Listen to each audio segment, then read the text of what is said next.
sleep, perchance to dream, aye, there's the rub. For in that sleep of death, what dreams may come when we have shuffled off this mortal coil must give us pause. There's the respect that makes calamity of so long life. For who would bear the whips and scorns of time? The oppressor's wrong, the proud man's contumely, the pangs of despised love, the law's delay, the insolence of office and the spurns that patient merit of the unworthy takes when he himself might his quietus make with a bare bodkin. Who would these fardels bear to grunt and sweat under a weary life, but that the dread of something after death? The undiscovered country from whose bourne no traveler returns puzzles the will and makes us rather bear those ills we have than fly to others that we know not of. Thus, conscience does make cowards of us all, and thus the native hue of resolution is sicklied o'er with the pale cast of thought and enterprises of great pitch. A moment with this regard, the currents turn awry and lose the name of action. But soft you now, the fair Ophelia. A hooded figure of Ophelia enters, turns, and reveals the face of Mary. Nymph in thy orisons, be all my sins remembered. Mary's face morphs back to that of the actress. The mesmerized audience sits in a silence broken only by the hissing gas lamps. And then, with one voice, they release themselves into a thunderous ovation of unconditional acclaim. Men and women stand and weep openly, tossing their handkerchiefs in the air, cheering themselves hoarse. And we fade on Edwin, his eyes glazed and fixed on a lonely, distant place. After the performance, he receives a note with the stranger's signature, asking to meet about an important matter. Against his better judgment, he takes a cab to the designated meeting place and waits in the half-lit carriage. Suddenly, the door bursts open. A hooded figure stifles Edwin with his hand over his mouth. It is John Wilkes, who informs the astonished and terrified Edwin that after the murder, a decoy had been sent south while he remained in Washington. Edwin struggles, but John Wilkes gently muffles and restrains him. He says that he will need money, but promises that soon he will explain the whole conspiracy. There is much to reveal, much to learn, he says. There are more things in heaven and earth than are dreamt of in your philosophy. I love you, Neddie. He kisses his brother fervently and leaves him crushed with despair. Frustrated and grieved by his brother's act, he gathers all of John Wilkes' costumes and hurls them into a burning furnace.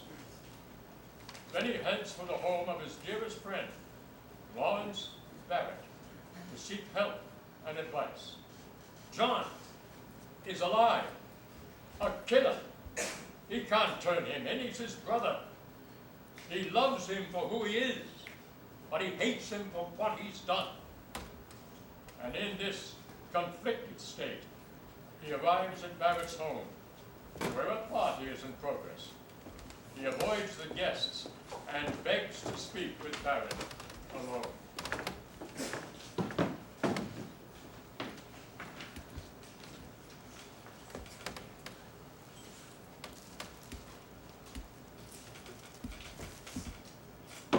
Edwin, are you all right, my friend? You look a little worn. Thank you. No. Please. Barrett, I must speak with you. Of course, my friend. Look at me. What do you see? I see my dear friend, Edwin Booth. There's something I must tell you. You must promise to never... I'm terrified. I may go insane. Ha! Nonsense. You're the sanest man I know. You've been through a torrent of grief, but it will fade away. Listen to me. I've spoken to the others about this. What do you say to you and I going on tour? Are you mad? Can't you see I'm worn out? You're as fit as a bull moose. Hear me. All the great plays, Julius Caesar, Othello, Hamlet, so on and so forth. We will act together. Imagine that. You and I on stage together, alternating our great roles. I have no intention of going on tour. I've been out there. When I was wiped out in the panic, I was forced on tour. You know that I would... I'm not finished. Then my theater burned to the ground. On tour I went. Milwaukee, Pittsburgh. Rotten hotels, poor food, sleepless nights on rattling trains, grueling schedules, inept theater managers, airless dressing rooms. I've been there. Albany and Rochester. Christ on a crutch, I nearly froze to death in that godforsaken rat's nest. I'm home now, my dear colleague, and in the words of the immortal Martin Luther, ben ish, blavish. You know that I have no equal when it comes to producing and assembling a productive company. No. We will travel in the best railway accommodations, reside at the best hotels, as princes of the theater, unrivaled, booth and parrot. You're deaf as a post. You haven't heard a word I've said. We'll make a fortune. At $1.50 a seat? Not $1.50, Edwin. We will charge $3 a head. Don't be ridiculous. No one in their right For mind. Edwin Booth and Lawrence Barrett, they will. I have contacted theaters across the nation. They all cry in one voice, send us Booth and Barrett, the people will pay. Nope. Every aspect of this venture will be under my direct supervision. All you have to do is give us your boundless genius. And for that, dear friend, for that, you shall receive 60% of the receipts. 60, my friend. Think how this will help you realize that passionate dream of yours, a club of your own. Please listen. You are a supreme artist, and I am you trying must... to tell you something, Barrett. For the love of God, please listen to me. No, no, no! You listen to me, dear friend. Oh, my goodness. You are this country's most beloved, respected actor. The stage is our calling, our arena of destiny. Damn you, Barrett. You could seduce a saint. Ha! Say you'll do it, Edwin. Say it. Tell me what you want me to do, and I will do it. Now get me a brandy, you damned rascal. Edwin keeps his grief and terrible secret to himself and tours the country with Barrett before tumultuous crowds. In Chicago, he withdraws money from a bank, goes to a dimly lit tavern, and sits in a dark corner. John Wilkes, face half hidden with a hat and turned up collar, approaches.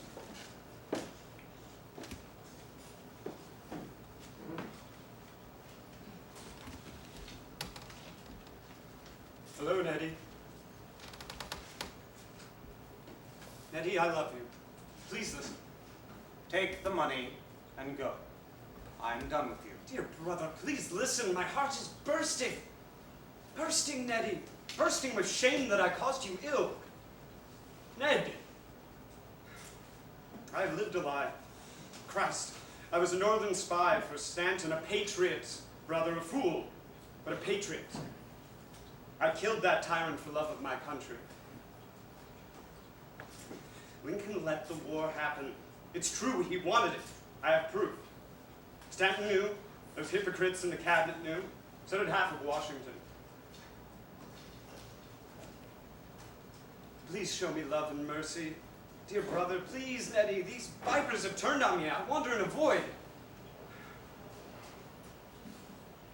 I ask only for your love, dear brother. I beg you. Please.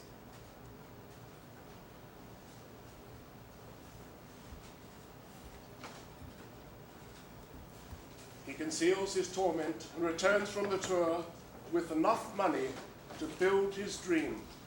The Players, where actors might mix with men of all professions. A generous legacy, a gift with a hope for redemption.